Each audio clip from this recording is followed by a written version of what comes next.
Friday night, boys, and we're sitting here trying to find G winners. Alright, it's Mad Merrigan here for 𝗕𝗵𝗵 Sports. Let's just touch on today's action first before I give you a few selections for Saturday. Saturday's racing, it ain't easy, but I think I might have found a winner. Right, bear with me. David Maxwell today taking down the fucking champion chase, excuse my language, the champion hunters chase in Punchestown. What a result and what a ride. Well done, David. Very, I got so much joy out watching it. I was lucky enough to ride for David years ago when he had some horses with 𝗪𝗱𝗫𝗍𝗍 back in the day. So really likeable guy, always a gentleman, and the very best of luck moving forward. I'm sure you will remember this day for a very long time. Right, Honeysuckle scorching the turf today. Rachel Blackmore in the saddle for a Henry the Bromhead team. I'm sure they were worried pre-race. Horses were just a little bit off this week,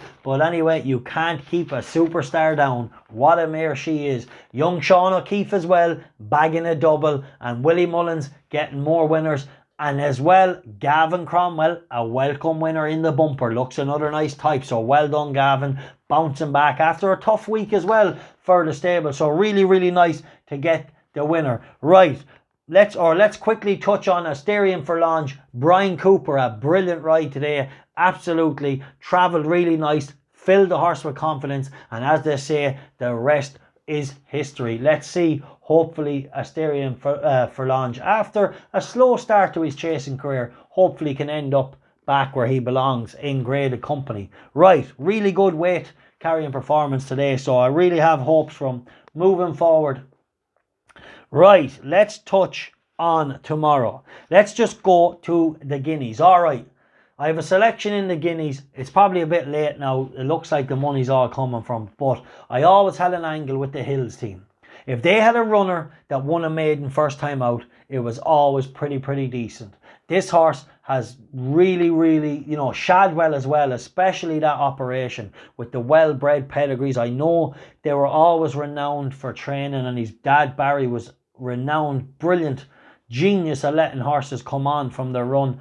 And I remember years ago when they had a mare, they ran it once, it won, and I remember telling everyone it would win the 1,000 guineas. I think it was 25 to 1, and she was a really good mare, and I remember backing her. And I just think they've supplemented this horse. It looked pretty classy the last time. Yes, it did boss the race a little bit, but the way it fucking quickened up that hill in Newmarket the last day was very impressive. Looked speedy. Mightn't be the strongest stayer in the field, but I'll tell you one thing, it looks like it'll have no problem staying a mile the way it finished. So I don't know, I'm willing to give it a good chance. So let's just try and pronounce it right. 𝗬𝗂𝗪𝗃 I'll go with. Newmarket to 340, that is my selection. I think it's around the 5 to 1 mark. And yeah, it's been pretty impressive. It's been supplemented. It hails from a team that every now and again gets a really nice horse in these colours. So yeah, I'm prepared to give it a big shout, and I think it's a cracking bet of 5 to 1. Okay, this is one away from Punchestown, and this is my nap of the day. The 7:55 in Hexham 𝗪𝗚𝗀 So I was really looking forward to this horse running the last day. He had ran really well on debut this year in Carlisle and only got bogged down a little bit. He hit the second last in heavy ground and finished really weak. And I said to myself, I'd like to see him back over 2 mile. And over 2 mile we did. We tipped him up the last day each way. He ran a really nice race to finish third over 2 mile. And he looked like it was worth a go to step him back up to this trip. Although I do think it was more interference that cost him maybe winning the last day, kind of coming up the hill. Not winning, but cost him being a lot closer. But I like this horse. Yes, he will. I'm confident he'll get 2.5 mile on nice ground, which it will be tomorrow, good to soft. So I think 𝗪𝗚𝗀𝗃 has definitely a lot. He's ahead of the handicapper, and I just hope he shows it tomorrow. Sometimes you can have the right horse wrong day, you know, that kind of thing. I just think this horse has a lot of upside. 𝗪𝗚𝗃𝗃 for me, the 7:55 of Hexham. That's my nap of the day. Right, moving on then to the 2:15 in Punchestown. It's a really trappy race, but I have to go with Paddy Kennedy, 𝗪𝗚𝗃𝗃, or however you pronounce it. Really good form on the track.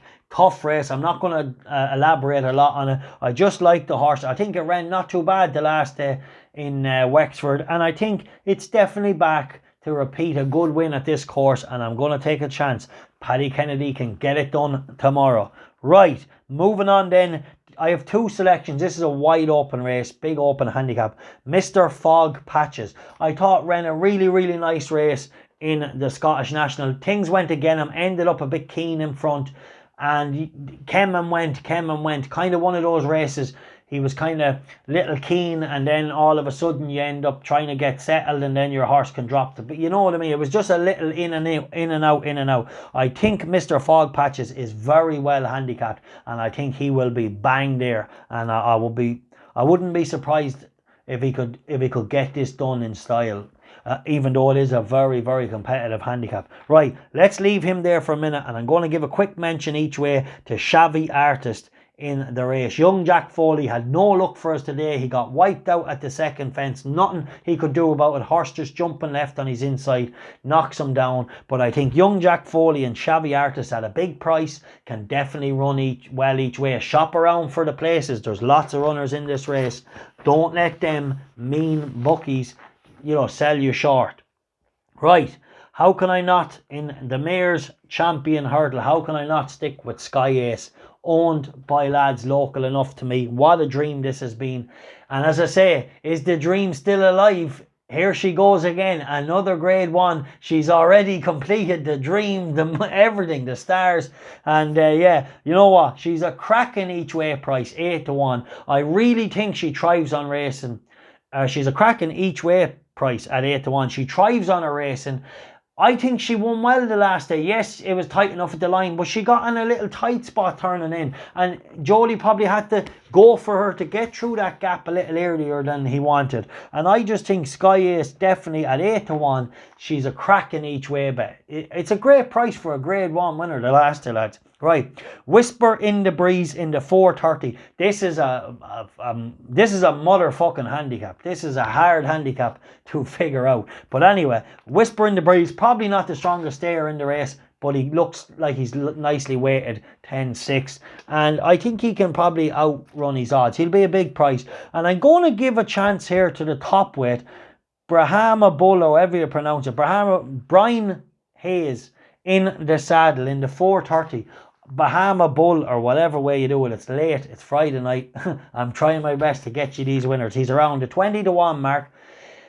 I think Brian Hayes can run well here for the Ritchie camp. So in the 430, I like Whisper in the Breeze and 𝗪𝗺𝗺, or 𝗪𝗺𝗺, however you pronounce it. The two of them each way against the field. And then in the 505, I'm staying loyal to my old buddy 𝗏𝗏𝗏𝗏𝗏𝗏𝗏𝗏𝗏𝗏. He was impressive in entry, stepping up in trip. The handicappers put him up 8 pounds, but he is a genuine tough little horse, and he's a likeable little type. And I'm going to say he still has some upside and is a cracking each way bet tomorrow. So that is my selections. I hope they all win. I hope you clean out the bookies. They all have to close down, and then they'll have to cancel race and the whole sport will be gone. Anyway, peace. I'm out here. a €1 𝗬𝗵𝗵𝗺𝗀 of 35 million. Good night. It's late.